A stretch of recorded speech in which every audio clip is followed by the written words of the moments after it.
الحمدللہ رب العالمین والصلاة والسلام علی سید المرسلین اما بعد فاعوذ باللہ من الشیطان الرجیم بسم اللہ الرحمن الرحیم الصلاة والسلام علیک یا رسول اللہ وعلی آلک واصحابک یا حبیب اللہ الصلاة والسلام علیک یا نبی اللہ وعلی آلک واصحابک یا نور اللہ۔ آئیے نیت کر لیں کہ انشاءاللہ اول تا آخر بیان میں شرکت کروں گا، ادھر ادھر دیکھنے سے بچتے ہوئے، بات چیت کرنے سے بچتے ہوئے، ممکن ہوا تو بیان کی تعظیم کی نیت سے دو زانوں بیٹھ کر بیان سنوں گا۔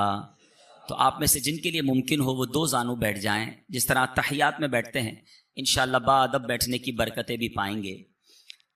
یہ بھی نیت کر لیں کہ موبائل فون کے استعمال سے بچ کر بیان سنوں گا، تو جن جن کے موبائل فون ہیں وہ سائلنٹ کر کے اس کو جیب میں رکھ لیں تاکہ توجہ آپ کی بیان کی طرف رہے۔ اور مسجد میں موبائل فون لانے کا یہ قاعدہ بھی سن لیجئے، یہ طریقہ بھی ہونا چاہیے کہ جب بھی مسجد میں آئیں اپنے موبائل فون کو سائلنٹ کر دیں۔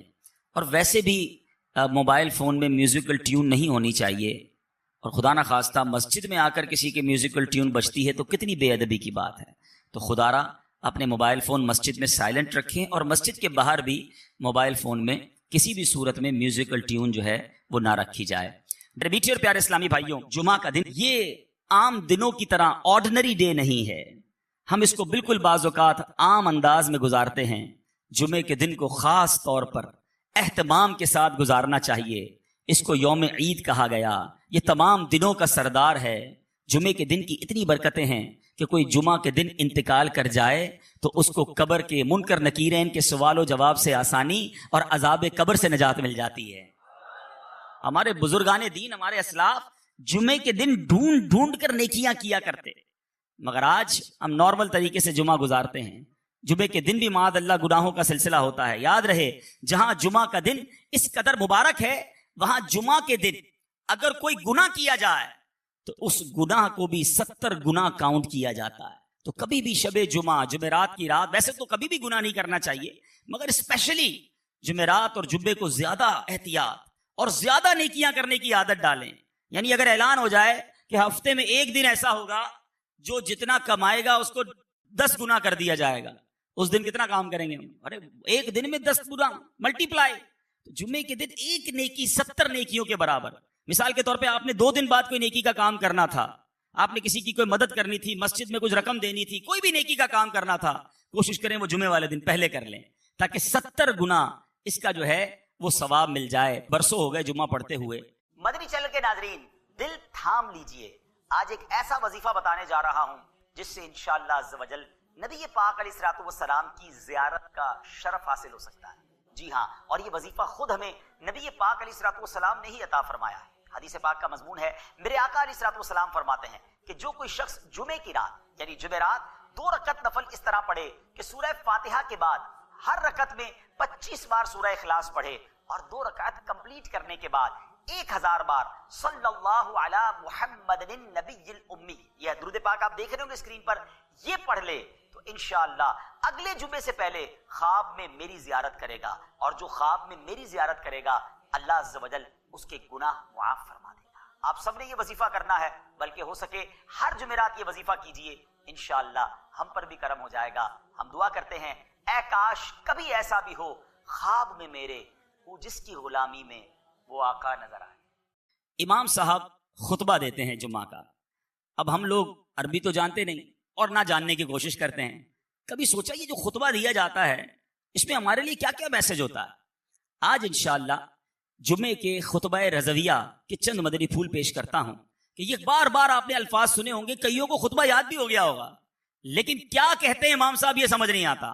حالانکہ ہمیں اس کا ترجمہ ماشاءاللہ کتابوں میں ملتا ہے، پڑھے تو صحیح کہ کون سا میسج ہے جو گویا ہر جمعے ہمارے لیے دہرایا جاتا ہے۔ میں چند انشاءاللہ جمعے کے خطبے سے مدنی پھول پیش کرتا ہوں، اور سنیے کتنے خوبصورت الفاظ میں ہر جمعہ ہمیں کیا یاد دلایا جاتا ہے۔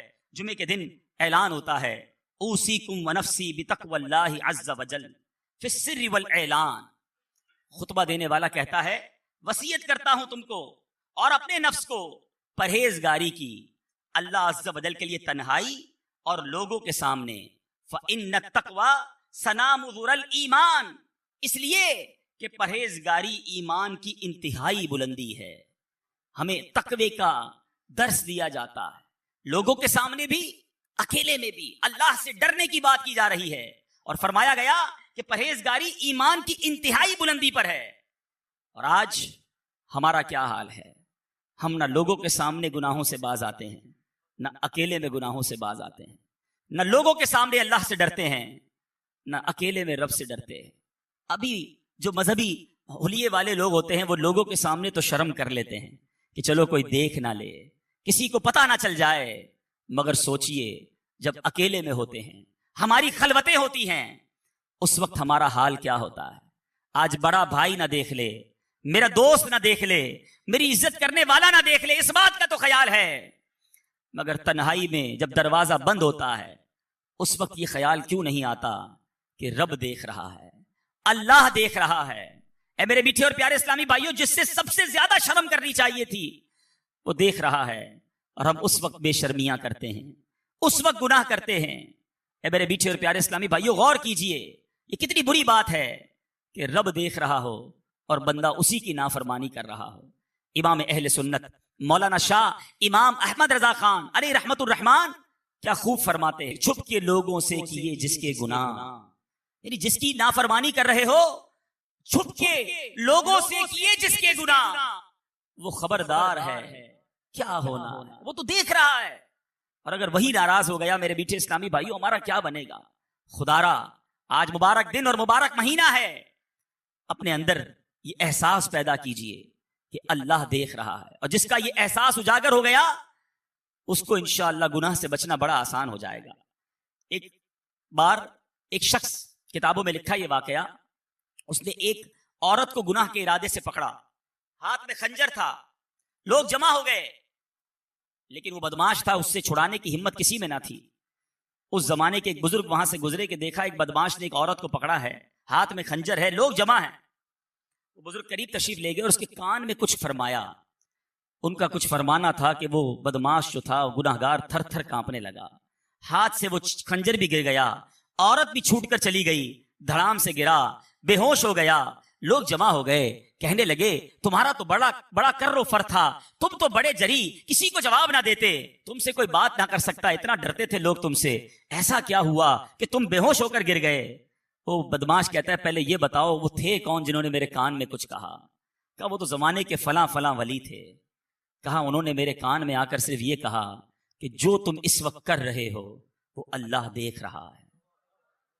اے کاش اکیلے میں گناہ کرتے وقت, برائیاں کرتے وقت, حرام کماتے وقت, ملاوٹ کرتے وقت, جھوٹ بولتے وقت, انٹرنیٹ پر یا ٹی وی پر فلمیں, ڈرامے, گانے باجے, بے حیائی کے مناظر دیکھتے وقت یہ خیال آ جائے کہ اللہ دیکھ رہا ہے. جمعہ کے دن بار بار گویا ہمیں ریمائنڈر کال دی جاتی ہے, فرمایا جاتا ہے اوصیکم ونفسی بتقوی اللہ عز وجل فی السر والاعلان, اکیلے میں ہو یا تنہائی میں یا لوگوں کے سامنے ہو, تمہیں اللہ سے ڈرنے کی وصیت کرتا ہوں. میرے میٹھے اسلامی بھائیوں, ہر جمعے یاد دلایا جا رہا ہے دیکھو اللہ سے ڈرنا, وہ دیکھ رہا ہے, مگر جمعہ پڑھ کے جا کر پھر گناہ کرتے ہیں, جمعے کے دن بھی برائی کرتے ہیں. ایسا نہ کریں, آئیے رب کی بارگاہ میں سچی توبہ کریں. آگے ارشاد ہوتا ہے وَاذْكُرُوا اللَّهَ عِنْدَ كُلِّ شَجَرٍ وَحَجَرٍ وَاعْلَمُوا أَنَّ اللَّهَ بِمَا تَعْمَلُونَ بَصِيرٌ, اور اللہ کو یاد کرو ہر درخت اور پتھر کے نزدیک, اور جان رکھو اللہ تمہارے کام دیکھ رہا ہے. اللہ دیکھ رہا ہے, یہ اعلان ہوتا ہے. ذکر کرو رب کا پتھر اور شجر اور حجر کے پاس, یعنی جہاں سے گزرو رب کو یاد کرو. مگر ہمارا حال یہ ہے, ہم جدھر سے گزرتے ہیں وہاں رب کی نافرمانی کرتے ہیں. کتنے گواہ بناؤ گے؟ کون سی جگہ ہے جو ہمارے گناہ کی گواہ نہیں؟ ارے ہمارے بزرگ تو وہ ہوتے جدھر سے گزرتے ادھر عبادت کرتے, جس جگہ سے گزرتے مسجد دیکھتے کہتے اس میں بھی 2 رکعت نفل پڑھ لوں, مسجد میں جاتے چاہتے ہر ستون پر 2 رکعت پڑھ لوں تاکہ یہ جگہ گواہ ہو جائے. ایک بزرگ کے بارے میں آتا ہے, ایک جگہ سے گزرے, واپس آئے, پھر گزرے. لوگوں نے کہا حضور آپ ابھی تو گزر کر گئے تھے. کہا میں اس سڑک سے گزر تو گیا, مگر خیال آیا اس سڑک پہ گزرتے گزرتے اللہ کا ذکر نہ کیا تھا.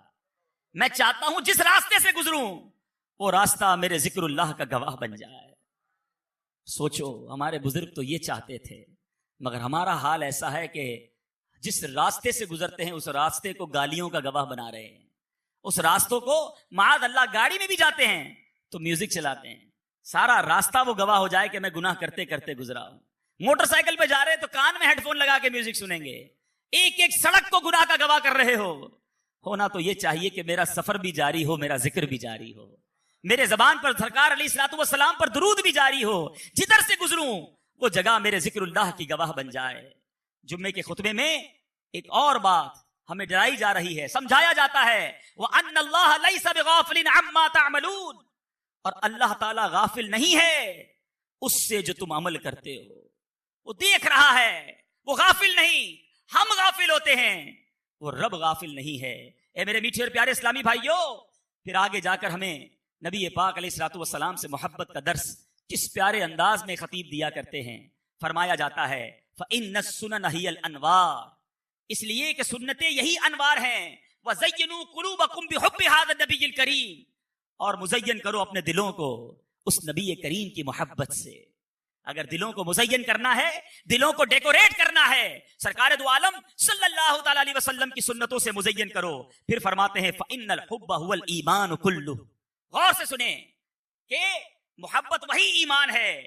الا لا ایمان لمن لا محبت له, الا لا ایمان لمن لا محبت له, الا لا ایمان لمن لا محبت له. ہر جمعے کو 3 بار یہ اعلان سنتے ہو, کبھی اس کا معنی سمجھنے کی کوشش کی. یہ بتایا جا رہا ہے خبردار نہیں ہے اس کے لیے ایمان جس کے دل میں نبی پاک علیہ الصلوۃ والسلام کی محبت نہیں. ارے محبت نہیں تو ایمان ہی نہیں ہے. الا لا ایمان لمن لا محبت له, آقا کی محبت یہ ایمان کی جان ہے, ایمان کی اصل ہے. اگر نبی پاک علیہ الصلوۃ والسلام سے محبت نہیں, اس کا ایمان ہی مکمل نہیں ہے. اور یہ بات فقط اس خطبے میں نہیں بلکہ بخاری شریف کی حدیث ہے. میرے آقا مدینے والے مصطفیٰ صلی اللہ تعالی علیہ وسلم فرماتے ہیں لا یؤمن احدکم حتی اکون احب الیہ من والدہ وولدہ والناس اجمعین. میرے آقا فرما رہے ہیں تم میں سے کوئی اس وقت تک کامل مومن نہیں ہو سکتا جب تک میں اس کے نزدیک, اس کے والد, اس کی اولاد, بلکہ تمام لوگوں سے زیادہ محبوب نہ ہو جاؤں. یہ ایمان کی اصل ہے میرے میٹھے اسلامی بھائیوں. ہم بھی نعرہ لگاتے ہیں غلامی رسول میں موت بھی قبول ہے, نہ ہو جو عشق مصطفیٰ تو زندگی فضول ہے. بڑا بہترین نعرہ ہے, اور یہی بات ہمیں حدیث بھی سکھا رہی ہے. زندگی فضول ہے. اگر واقعی نبی پاک علیہ الصلوۃ والسلام سے محبت نہیں, مگر اپنے دل پر ہاتھ رکھ کر پوچھو کہ کیا واقعی محبت ہے یا خالی نعرہ ہی ہے. محبت ہوتی تو میں ایسا ہوتا, واقعی سچی محبت ہوتی تو میرا ایسا کردار ہوتا کہ آقا فرمائے کچھ اور میں کروں کچھ. ارے جس سے محبت ہوتی ہے اس کی ہر بات سے بھی محبت ہوتی ہے, اس کی ہر ادا سے بھی محبت ہوتی ہے. دیکھو محبت کی تو صحابہ کرام نے کی, کیسی محبت کی کہ آج سنتے ہیں تو ایمان تازہ ہو جاتا ہے. قرآن مجید فرقان حمید میں ہمیں سمجھایا جا رہا ہے کہ اگر رب عز و جل کی طرف سے برکتوں کو پانا ہے, رحمتوں کو حاصل کرنا ہے, قرآن کہتا ہے قل ان کنتم تحبون اللہ فاتبعونی یحببکم اللہ ویغفر لکم ذنوبکم واللہ غفور الرحیم. اے رسول فرما دیجئے اگر تم لوگ اللہ سے محبت کرتے ہو تو میری اتباع کرو. محبت اللہ سے کرتے ہو تو اتباع میری کرو. کیوں, کیا ہوگا؟ اللہ تم کو اپنا محبوب بنا لے گا. سرکار کی اتباع کریں گے اللہ محبوب بنا لے گا اور تمہارے گناہوں کو بخش دے گا. اور اللہ بہت زیادہ بخشنے والا اور رحم فرمانے والا ہے. اے میرے بیچے اسلامی بھائی, یہ قرآن کا بھی حکم ہے کہ پیارے آقا علیہ الصلوۃ والسلام کی اتباع کی جائے, نبی پاک کی سنتوں پر عمل کیا جائے. مگر بدقسمتی سے آج محبت کا دعویٰ تو ہم سب کرتے ہیں, مگر سنتوں سے ہم سارے زندگی سے ایسا لگتا ہے کہ دور گزار رہے ہیں. ہمارے اسلاف کیسے محبت کرتے, کیسے اطاعت کرتے. سیدنا صدیق اکبر عاشق اکبر ہیں رضی اللہ تعالیٰ عنہ. آپ کی وفات کا وقت آتا ہے, ساری زندگی تو نبی پاک کی سنتوں پر عمل کیا, آخری وقت کیا عالم ہے. اپنی وفات سے چند گھنٹے پہلے ام المومنین حضرت عائشہ صدیقہ رضی اللہ تعالی عنہا سے دریافت فرماتے ہیں کہ رسول اللہ صلی اللہ تعالی علیہ وسلم کے کفن مبارک میں کتنے کپڑے تھے اور آپ کی وفات کس دن ہوئی تھی. دیکھو سنت پر عمل کا جذبہ کیسا ہے. انتقال کے وقت پوچھا جا رہا ہے کہ کفن میں میرے آقا کے کتنے کپڑے تھے, وفات کس دن ہوئی. اس سوال کی وجہ یہ تھی کہ ساری زندگی تو نبی پاک کے طریقے پر چلا ہوں, آخری وقت کفن بھی اتنے ہی کپڑوں میں مل جائے اور کاش دن بھی وہ نصیب ہو جائے جو آقا کو نصیب ہوا ہے. وہ کفن کیسا تھا معلوم کرتے تھے، ہم لباس کیسا ہے وہ نہیں پہنتے. سوچئے یہ کیسی محبت ہے. الا لا ایمان لمن لا محبت لا، اس کے لیے ایمان نہیں، کامل ایمان والا وہ نہیں جس کے دل میں نبی پاک علیہ الصلوۃ والسلام کی محبت نہیں. اے میرے میٹھے اور پیارے اسلامی بھائیوں، محبت فقط زبانی نعروں کا نام نہیں، ہمارے کردار میں عشق رسول جھلکنا چاہیے، ہماری عادتوں میں نبی پاک علیہ الصلوۃ والسلام کا انداز جھلکنا چاہیے. ہمارے اسلاف تو ان سنتوں پر بھی عمل کرتے جس کا حکم نہیں ہوتا تھا، مگر وہ چاہتے سرکار دو عالم صلی اللہ تعالی علیہ وسلم کی ہر ادا کو ادا کیا جائے. ایک مرتبہ حضرت ابو ہریرہ رضی اللہ تعالیٰ عنہ کا گزر ایک ایسی جماعت سے ہوا کہ اس کے سامنے کھانے کے لیے ایک بھنی ہوئی مسلم بکری رکھی ہوئی تھی. لوگوں نے آپ کو کھانے کے لیے بلایا، حضور آئیے آپ بھی ہمارے ساتھ کھائیے. حضرت ابو ہریرہ کیا کہتے ہیں، نبی پاک علیہ الصلوۃ والسلام جب دنیا سے تشریف لے گئے، میرے آقا نے زندگی بھر کبھی جو کی روٹی بھی پیٹ بھر کر نہ کھائی. میں بھلا ان لذیذ اور پرتکلف کھانوں سے کیسے اپنے دل کو بہلا سکتا. نبی پاک علیہ الصلوۃ والسلام کی ایسی یاد تھی ان کے دلوں میں. اے میرے میٹھے اسلامی بھائیوں، اور آج ہمارا کیا حال ہے. منقول ہے حضرت عباس رضی اللہ تعالیٰ عنہ کا مکان مسجد نبوی سے ملا ہوا تھا، اور اس مکان پر پرنالا تھا، اور بارش کی وجہ سے آنے والے نمازیوں کے اوپر وہ پانی گرتا تھا. امیر المومنین حضرت عمر رضی اللہ تعالیٰ عنہ نے اس پرنالے کو اکھاڑ دیا تاکہ نمازیوں کو تکلیف نہ ہو. اب انہوں نے اپنے طور پہ یہ کام کیا. حضرت عباس آئے، آ کر عرض کرتے ہیں خدا کی قسم اس پرنالے کو رسول پاک صلی اللہ تعالی علیہ وسلم نے میری گردن پر سوار ہو کر لگایا تھا. آقا نے اپنے ہاتھوں سے لگایا تھا، حالانکہ امیر المومنین ہیں. امیر المومنین حضرت عمر فاروق رضی اللہ تعالیٰ عنہ جب پتہ چلا کہ یہ پرنالہ آقا نے لگایا تھا، حضرت امیر المومنین رضی اللہ تعالیٰ کہتے ہیں اے عباس مجھے معلوم نہ تھا، اب میں آپ کو حکم دیتا ہوں آپ میری گردن پر سوار ہو کر اس پرنالے کو واپس لگا دیجئے. جو چیز آقا نے کی میں کیسے اس کو ختم کر دوں، اس قدر محبت. مگر آج جو کام نبی پاک علیہ الصلوۃ والسلام نے ہمیں بتائے ہم نے وہ ختم کرنا شروع کر دیے. سرکار دو عالم صلی اللہ تعالی علیہ وسلم فرمائے نماز پڑھو میری آنکھوں کی ٹھنڈک ہے. آج جمعے کی نماز میں مسجد فل ہے، آج ہی عصر کی نماز میں کیا ہو جائے گا؟ کیا جمعے کے بعد آنے والی عصر فرض نہیں؟ کیا آج فجر کی نماز جو تھی وہ ہم پر فرض نہیں؟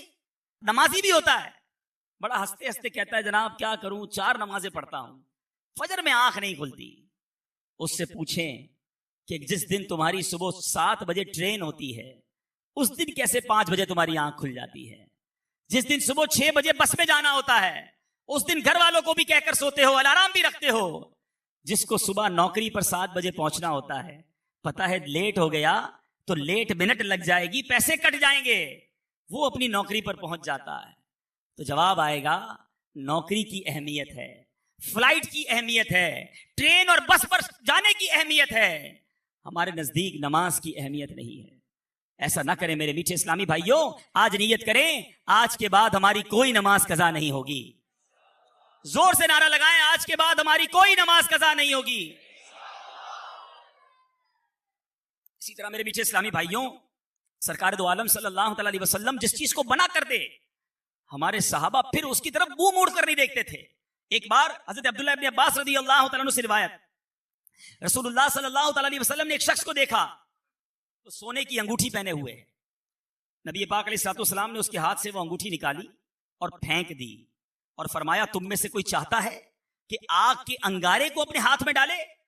حضور اکرم صلی اللہ تعالی وسلم تشریف لے گئے. دوسرے لوگوں نے کہا کہ اپنی انگوٹھی تو اٹھا لو، اس کو اٹھا کر بیچ دینا، کوئی نفع حاصل کر لینا، پہننا مت. وہ عاشق رسول کیا کہتا ہے، خدا کی قسم جب رسول اللہ صلی اللہ تعالی علیہ وسلم نے اس انگوٹھی کو پھینک دیا ہے میں اب اس انگوٹھی کو کبھی نہیں اٹھا سکتا. اسے چھوڑ کر وہیں چلا گیا. یہ تھا نبی پاک علیہ الصلوۃ والسلام سے محبت کا انداز. اے میرے میٹھے اسلامی بھائیوں، اب یہاں شرعی مسئلہ بھی سمجھ لیجئے کہ مرد یہ زیورات نہیں پہن سکتا. پتہ نہیں کہاں سے یہ طریقہ آ گیا ہے. پہلے عورتوں کا سنا تھا بالیاں پہننا، اب مردوں نے بھی بالیاں پہننا شروع کر دی. بالیاں صرف کانوں میں نہیں، پتہ نہیں کدھر کدھر پہننا شروع کر دی ہیں. توبہ توبہ توبہ. اے میرے میٹھے اسلامی بھائیوں، کیا ہو گیا ہمیں؟ آج 2 ہاتھ ہیں، کڑے زیادہ ہیں، 10 انگلیاں ہیں, انگوٹھیاں زیادہ ہیں, گلا ایک ہے, چینیں زیادہ ہیں. ارے مرد کے لیے تمام زیورات یہ ناجائز اور حرام اور جہنم میں لے جانے والا کام ہے. مرد فقط ایک انگوٹھی پہن سکتا ہے, وہ بھی چاندی کی ہو, اور وہ چاندی کا وزن بھی 4.5 ماشا سے کم ہو, اور اس کے اندر ایک نگینہ, ایک پتھر بھی ہو. بغیر پتھر والی بھی انگوٹھی نہیں پہن سکتے, یا 4.5 ماشا سے زیادہ وزن والی انگوٹھی بھی نہیں پہن سکتے, اور وہ بھی فقط چاندی کی ہو اور کسی دھات کی نہ ہو. لیکن اتنے زیورات پہننے کی عادت بن گئی. لوگ کہتے ہیں مدینے سے چھلا لایا ہوں, مدینے سے کڑا لایا ہوں. ارے مدینے والے نے جو فرمایا اس پر عمل کیجئے. تو بہرحال میرے میٹھے اور پیارے اسلامی بھائیوں, بات چل رہی ہے سنت رسول کی, محبت رسول کی. خدارا اپنے سراپے کو دیکھ لیجئے کہ کیا سرکار کا عاشق ایسا ہوتا ہے, اس کا چہرہ ایسا ہوتا ہے, اس کا لباس ایسا ہوتا ہے, اس کا کھانا پینا ایسا ہوتا ہے. ہم جمعے کے خطبے میں بار بار یہ اعلان سنتے ہیں, الا لا ایمان لمن لا محبت لا. اے میرے میٹھے اسلامی بھائیوں, جب آپ گھر جائیے گا, جو میرے مدری چینل کے ناظرین ہیں ان سے بھی میں یہ بات عرض کروں گا, ذرا آئینے کے سامنے کھڑے ہو جائیے گا اور اپنے آپ سے ایک سوال کیجئے گا, اور وہ سوال یہ ہے کہ میں کہاں سے نبی پاک علیہ الصلوۃ والسلام کا غلام دیکھتا ہوں, آقا کا عاشق کہلاتا تو ہوں, کہتا تو ہوں اپنے آپ کو. ذرا اوپر سے شروع کیجئے گا.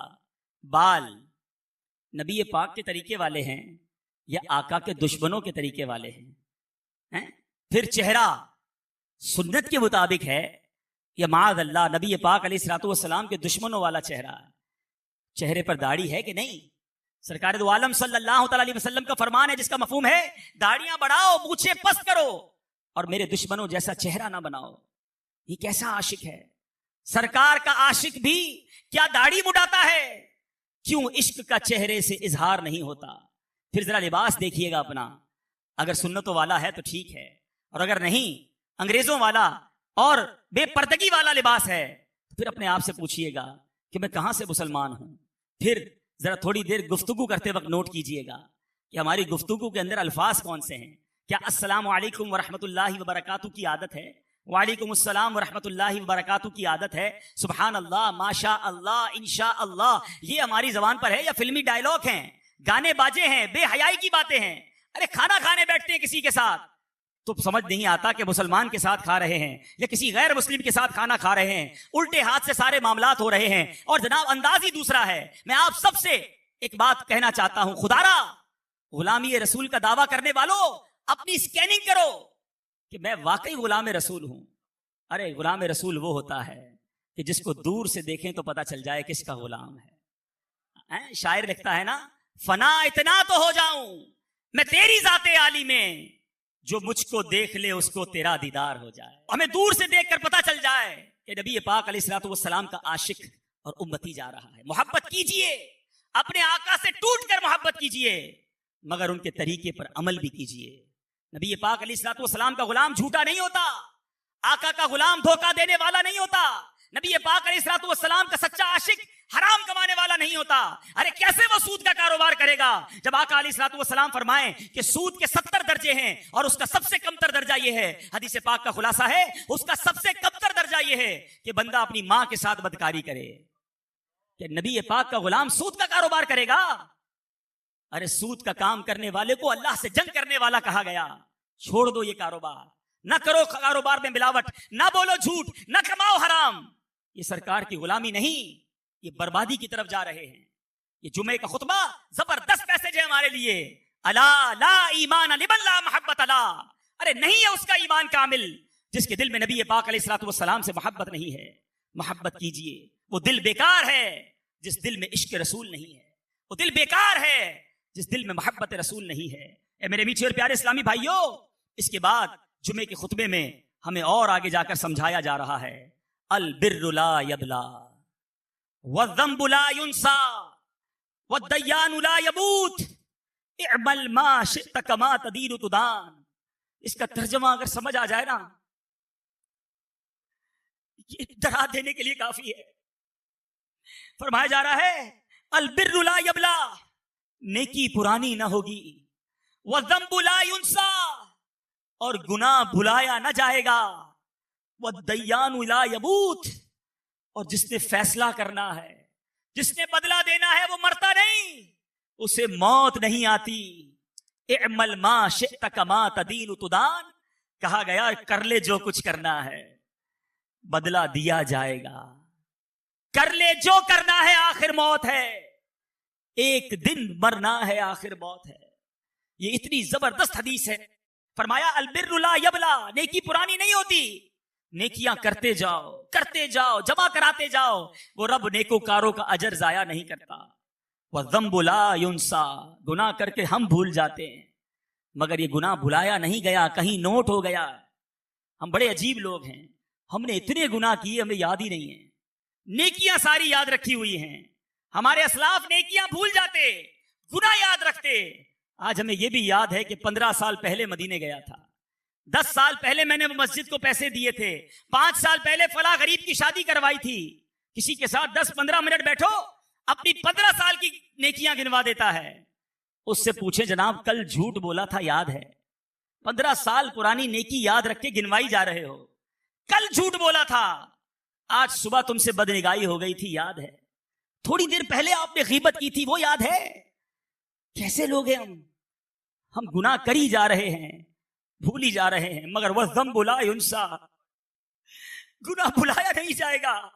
وَالدَّيَّانُ لَا يَمُوتُ, میں مر جاؤں گا, مگر جس نے فیصلہ کرنا ہے, جس نے حکم سنانا ہے, اسے موت نہیں آنی. اگر گناہوں پر پکڑ ہوئی ہم کہاں جائیں گے؟ اسی جمعے کے خطبے میں قرآن پاک کی ایک آیت ہر جمعے کو یاد دلائی جاتی ہے. فرمایا گیا فَمَن يَعْمَلْ مِثْقَالَ ذَرَّةٍ خَيْرًا يَرَهُ وَمَن يَعْمَلْ مِثْقَالَ ذَرَّةٍ شَرًّا يَرَهُ. ترجمہ کنز الایمان, تو جو ایک ذرہ بھر بلائی کرے اسے دیکھے گا, اور جو ایک ذرہ بھر برائی کرے اسے دیکھے گا. اے نیکیاں کرنے والوں تمہیں مبارک ہو, اے نمازیں پڑھنے والوں تمہیں مبارک ہو, اے روزے رکھنے والوں, اے ذکر کرنے والوں, اے حلال کمانے والوں, اے نیکی کی دعوت دینے والوں, اے اللہ کی رضا کے کام کرنے والوں تمہیں مبارک ہو. قرآن اعلان کر رہا ہے جو ذرہ بھر بھلائی کرے گا اسے دیکھے گا. اور اے نمازیں قضا کرنے والوں, اے حرام بولنے والوں, اے حرام دیکھنے والوں, اے چھپ چھپ کر گناہ کرنے والوں, اے مسلمانوں کے مال دبانے والوں, اے اپنے ماں باپ کو ستانے والوں, اے حرام روزی کمانے والوں, اے جھوٹ بولنے والوں, غیبت کرنے والوں, بے حیا عورتوں سے دوستیاں کرنے والوں, سنو قرآن کہتا ہے جو ذرہ بھر برائی کرے گا وہ دیکھے گا.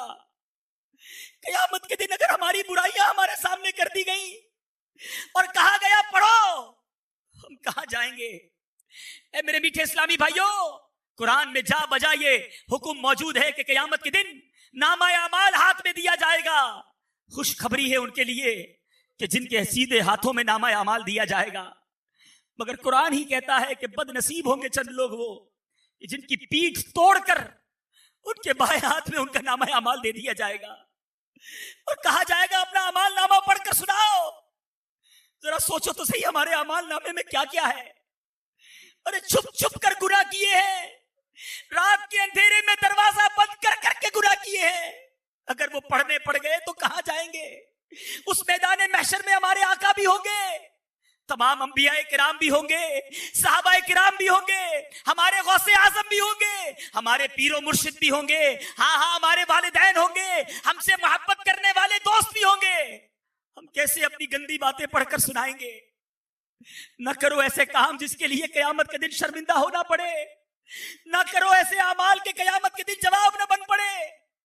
نیکیاں جمع کر لو, ہم سب نے دنیا سے جانا ہے. اے میرے میٹھے اسلامی بھائیوں, فقط دنیا کے لیے نہ جیو. قبر میں تجوری نہیں, کفن میں جیب نہیں, فقط مال جمع کرنے کے لیے نہ جیے. قبر میں ہمارے اعمال ہمارے ساتھ جائیں گے. اے میرے میٹھے اور پیارے اسلامی بھائیوں, آؤ, وہ رب بڑا کریم ہے, آؤ اس سے معافی مانگ لو, آؤ توبہ کر لو, آج رب کی بارگاہ میں سر کو جھکا لو. میرا رب اتنا کریم ہے, بندہ ساری زندگی گناہ کرے, ایک بار سچی توبہ کر لے. حدیث پاک میں آتا ہے التائب من الذنب کمن لا ذنب له, گناہوں سے توبہ کرنے والا ایسا ہے اس نے گناہ کیا ہی نہیں. آؤ آج توبہ کر لو. نامہ اعمال گناہوں سے بھرا ہوا ہے, میں بھی جانتا ہوں, آپ بھی جانتے ہیں, مگر میرا رب اتنا کریم ہے, ایک بار سچی توبہ بندہ کر لے, وہ نامہ اعمال کے گناہوں کو معاف کر دیتا ہے. اس کے نامہ اعمال سے وہ گناہ مٹا دیے جاتے ہیں.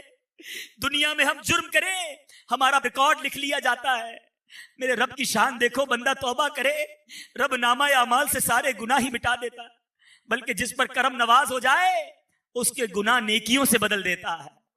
بس توبہ کرنے کی دیر ہے، سر جھکانے کی دیر ہے، پکا ارادہ کرنے کی دیر ہے۔ سوچو کب تک گناہ کرو گے؟ ارے کب تک اپنے رب کو ناراض کر کے جیو گے؟ آؤ پکارو اسے، کر لو سچی توبہ۔ اللہ تعالیٰ کی بارگاہ میں دعا ہے کہ میرے مولا تیرے گھر میں بیٹھے ہیں، مالک ہم خطا کاروں کو معاف فرما دے، ہماری خطاؤں سے درگزر فرما لے۔ آج سچی توبہ کرتے مولا ہمیں توبہ پر استقامت بھی عطا کر دے۔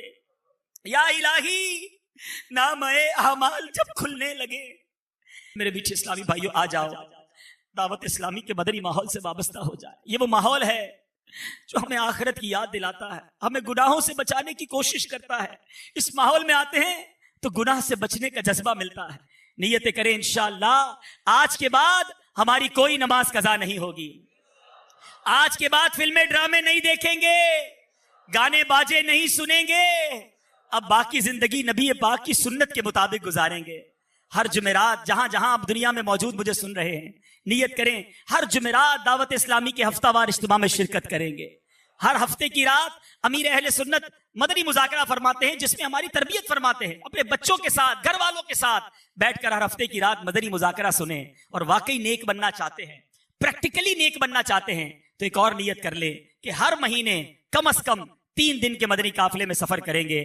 اللہ تعالیٰ آج کے دن کی برکت عطا فرمائے، ہماری اس توبہ کو اپنی بارگاہ میں قبول فرمائے، آمین بجاہ النبی الامین صلی اللہ تعالی علیہ وسلم۔ ہائے ہائے، نبی پاک کے ایسے اعلیٰ اخلاق دیکھے، وہ کلمہ پڑھ کر مسلمان ہو گئے۔ دشمن آ جائے تو چادر بھی بچھا دیتے ہیں، ہم معاف کریں گے۔ جان لینے آیا تھا آقا نے اسے معاف کیا۔ ہمارے مزاج کے خلاف بات کر دے، ساری زندگی دشمنی لے لیتے ہیں، مجھے گالی دی، مجھے برا بھلا کہا، مجھے نقصان پہنچایا۔ کب تک بدلے لیتے رہو گے یار؟ ہیں نبی پاک کے امتی ہو تو معاف کرنا بھی تو سیکھو۔ آقا علیہ الصلوۃ والسلام جانی دشمن کو معاف کر دیتے، ہم اپنے بھائی کو معاف کرنے کے لیے تیار نہیں ہوتے۔ نہیں میں نہیں جاؤں گا بھائی کے گھر، ہم نہیں جاتے فلاں رشتہ دار کے گھر، ہم نہیں بلاتے کسی کو دعوت میں۔ چھوٹی چھوٹی باتیں ہیں، کبھی دعوت نہیں دی تھی آپ کو اس وجہ سے، کبھی سیدھے منہ بات نہیں کر سکے، آپ کو ویلکم نہیں کر سکے، آپ کو تحفہ نہیں بھجوایا، اتنی چھوٹی بات پر آپ نے رشتہ داریاں ختم کر دی۔ اور ایک طرف کہتے ہو کہ نبی پاک کے امتی، آقا کے غلام۔ اچھا نعتیں سب کو یاد ہیں، یاد کرو نا، نبی پاک کی سنت پر تو عمل کرو، کسی کو تو معاف کرو۔ بندہ کہتا میں بتاتا ہوں، مجھے گالی دی ہے، اب میں بتاتا ہوں، وہ ایک گالی دیتا ہے، ادھر سے 7 گالیاں جاتی ہیں۔ اور صحیح بات یہی ہے، جو کہتا ہے میں بتاتا ہوں، وہ واقعی بتا دیتا ہے وہ کون ہے، اس کے اندر کتنا گند بھرا ہوا ہے۔ اگر وہ آپ کے ساتھ برا کر رہا ہے تو آپ کو کس نے اجازت دی ہے برا کرنے کی؟ ایک عجیب سا جملہ مشہور کر دیا گیا ہے کہ جناب ہم شریف کے ساتھ شریف ہیں، بدماش کے ساتھ بدماش ہیں۔ مجھے آج تک سمجھ نہیں آیا کون سا بٹن لگا ہوا ہے آپ کے اندر بھائی؟ شریف کے ساتھ شریف ہوتے ہو، بدماش آتا ہے آپ بھی بدماش بن جاتے ہو، تو پھر تو آپ بھی بدماش ہوئے نا بھائی۔ شریف آدمی شریف کے ساتھ شریف ہوتا ہے، بدماش کے ساتھ بھی شریف ہوتا ہے، تبھی تو بدماش کی اصلاح ہوگی نا، مسلمان ہوا نا یہ شخص۔ نبی پاک نے معاف کر دیا تو خدا را آقا کی سنت کو ادا کریں، اور جیسی بھی مشکل، جتنی بڑی مشکل ہو، آپ بس دعا کریں، اللہ کو پکاریں، اللہ کو یاد کریں، توجہ اللہ کی طرف جائے۔ اچھا ایک اور چیز، ایک اور ٹیسٹ کرتے ہیں۔ کوئی نقصان ہو گیا ہے، کوئی تکلیف ہو گئی، آپ ہماری ہم جس جنریشن کے، میں جس جنریشن کا ہوں، شاید اب تو ایسا نہیں ہے، جو بزرگ بیٹھے ان سے پوچھیں کہ ہماری مائیں یا ہماری نانی دادی بچے کو سلاتی تھی تو ذکر اللہ کر کے سلاتی تھی، آمینہ بی بی کے گلشن میں کیسے پڑھتی تھی؟ آمینہ بی بی کے گلشن میں آئی ہے تازہ بہار، پڑھتے ہیں صلی اللہ وسلم آج در و دیوار، نبی جی اللہ اللہ اللہ لا الہ ہو اللہ اللہ اللہ لا۔ رات بچے کو سلا رہے ہیں تو ذکر الہی ہو رہا ہے، نعتیں سنائی جا رہی ہیں، بچے کو کچھ لگ جائے تو حسبی اللہ یا اللہ خیر ہے۔ اب تو عجیب عجیب باتیں ہیں، رات کو موبائل پکڑا دیا ہاتھ میں، گانا دیکھتے ہوئے، میوزک دیکھتے ہوئے، کارٹون دیکھتے ہوئے، ابا بھی سو رہا ہے، بچہ بھی سو رہا ہے. صبح اٹھتے ہی بھائی وضو کروا کے فجر پڑھایا جاتا تھا, کلمہ پڑھایا جاتا تھا. مجھے اپنا یاد ہے کہ ہم جب چھوٹے تھے تو اسکول جانا ہوتا تھا, تو فجر کی نماز کے بعد پھر سو گئے. تو ہمارے اس وقت ریڈیو پاکستان پہ, جو میری عمر کے لوگوں ان کو پتا ہوگا, اب تو پتہ نہیں ہے, صبح 7 بجے جو ہے نا وہ درود پاک چلتا تھا.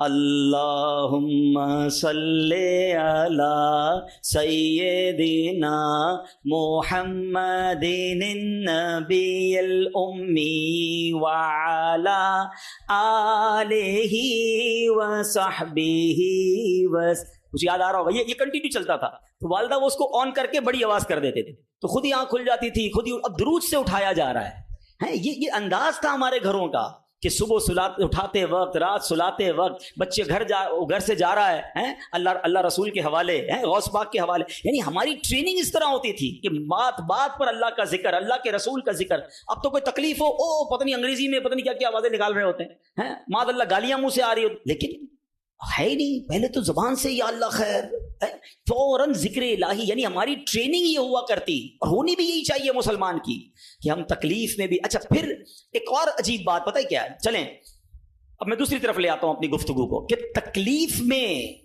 تو ہم اللہ کو یاد کرتے ہیں, پھر تکلیف ختم ہو جائے تو پھر کہاں چلے جاتے ہیں.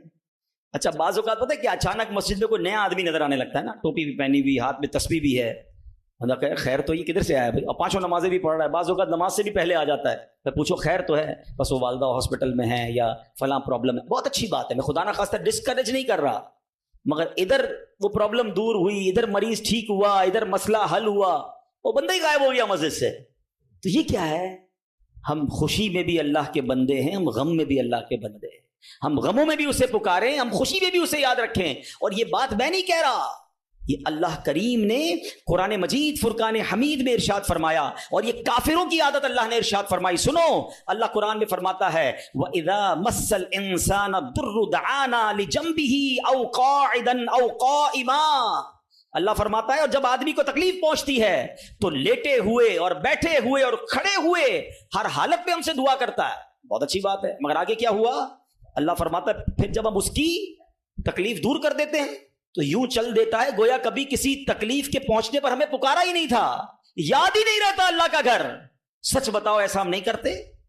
پرابلم ہو تو گھر میں قرآن خوانی کراؤ, درود پاک کا ختم کرواؤ, امام صاحب کے پاس چلتے ہیں, دعا کرواتے ہیں, ذرا مسجد میں دعا کروانی ہے. ارے بھائی دعا کر دی, تمہارا مسئلہ حل ہو گیا, اب گئے کدھر؟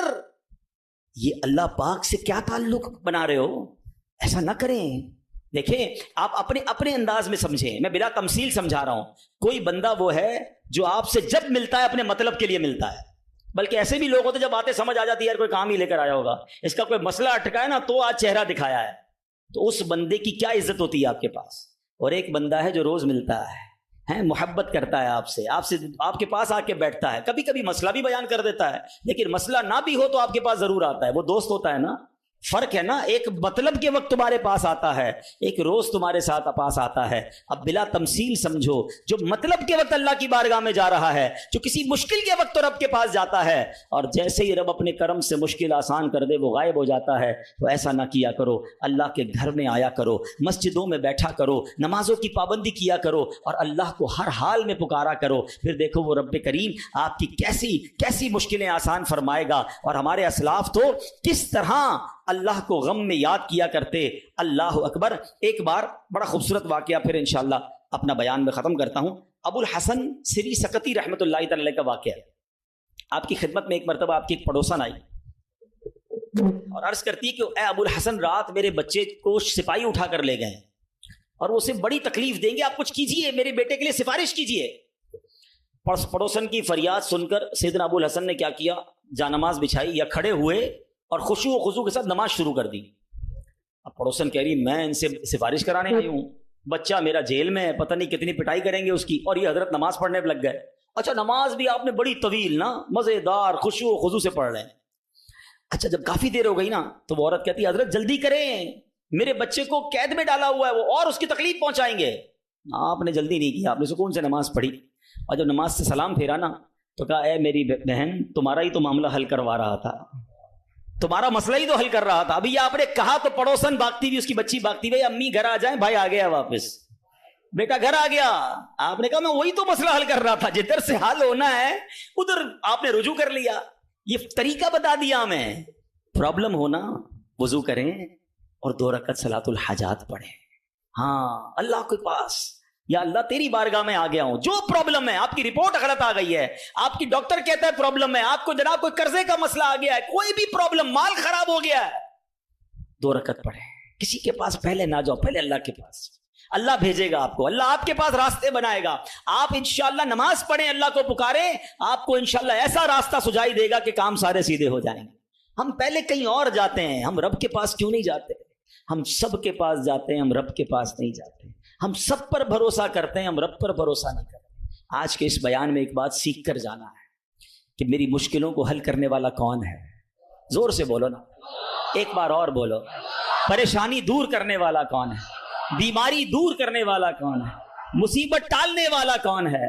مجھے عزت دینے والا کون ہے؟ مجھے ذلت سے بچانے والا کون ہے؟ مجھے دشمنوں سے بچانے والا کون ہے؟ میرے غموں کو دور کرنے والا کون ہے؟ میری بے قراری کو دور کرنے والا کون ہے؟ دل میں چین ڈالنے والا کون ہے؟ ارے مجھے اپنے گھر کعبے کو دکھانے والا کون ہے؟ مجھے حج پر بلانے والا کون ہے؟ مجھے مدینے کی حاضری کا شرف دینے والا کون ہے؟ مجھے اپنے محبوب کا سچا عاشق بنانے والا کون ہے؟ مجھے گناہوں کے دلدل سے نکال کر نیکیوں کے راستے پر چلانے والا کون ہے؟ اور سنو, انشاءاللہ مجھے جنت میں بھیجنے والا کون ہے؟ پھر جب سب دینا اس نے ہے, سب ملنا اس سے ہے, پھر کیوں جاتے ہو تھک کر؟ اس کا در تھام لو, اس سے محبت کرو, اس پر یقین کرو اور اسے پکارو. میں نے آج آپ کو قرآن کے ذریعے, حدیث کے ذریعے, واقعات کے ذریعے سمجھایا کہ جب اسے پکارا گیا ہے اس نے اپنے کرم کے دروازے کھولے ہیں اور اس نے مصیبتوں کو حل کر دیا. ہاں کبھی کبھی ایسا ضرور ہوتا ہے کہ میں جو مانگوں وہ مجھے نہیں ملتا, میں جو مانگوں اس میں لیٹ ہو جاتا ہے. اب اس میں شیطان دماغ میں خیالات ڈالتا ہے کہ ساری باتیں تو مولانا صاحب نے کر دیں, مگر میں تو بہت سالوں سے دعا کر رہا ہوں, میرا تو مسئلہ ہی حل نہیں ہو رہا. میں تو رو رو کے دعا بھی کرتا ہوں, تہجد میں بھی دعا کی, کعبے کے سامنے جا کر بھی دعا کر کے آیا, فلاں بہت بڑی نیک شخصیت سے بھی دعا کرائی. ہاں اب یہ وسوسہ بھی آج سمجھ لو, اس کو حل کر لیتے ہیں نا. اللہ سے ہر حال میں محبت کرنی ہے, ٹھیک ہے. اب اس کے بہت سارے جواب بن سکتے ہیں. پہلے تو میں آپ کو ایک حدیث سنا دیتا ہوں تاکہ آپ کو تسلی ہو جائے. حدیث پاک میں آتا ہے جس کا مضمون ہے کہ جب کوئی فاجر, فاسق, گناہ گار, کافر اللہ کو پکارتا ہے نا تو اللہ فرشتوں کو فرماتا ہے اس کا کام جلدی کر دو, مجھے اس کی آواز پسند نہیں آ رہی ہے. اور جب کوئی اللہ کا پیارا اسے پکارتا ہے نا, اللہ فرشتوں سے فرماتا ہے ابھی اس کا کام نہ کرنا, اس کو اور پکارنے دو, مجھے اس کا پکارنا پسند آ رہا ہے. سچ بتاؤ نا, میں مانگوں اور مجھے مل جائے یہ اچھا ہے, یا کبھی زندگی میں تو کوئی ایک ایسی دعا کر لوں کہ اللہ جبریل سے فرمائے کہ اے جبریل اس کا کام نہ کرنا, اس کو اور پکارنے دو, اس کو اور گڑ گڑانے دو, مجھے اس کا گڑ گڑانا پسند آ رہا ہے. میری تو زندگی وصول ہو گئی نا کہ میرا پکارنا اگر رب کو پسند آ رہا ہے تو مجھے اور کیا چاہیے. وہ پنجابی شاعر کہتے نا, جے سونا میرے دکھ وچ راضی, میں سکھ نو چلے پاواں, پھر مجھے کرنا کیا ہے سکھ کو اگر میرا مالک میرے دکھ میں راضی ہے. ارے رب راضی ہے تو سب راضی ہے. پہلے تو یہ یقین لاؤ نا اپنے اندر. پھر دوسری بات, چلو لاجیکلی ایک تو حدیث سنا دی, تاخیر میں واویلا نہ کیا کرو, کیا معلوم تمہارے لیے اللہ کی طرف سے کچھ اور اس سے اچھا لکھا ہو.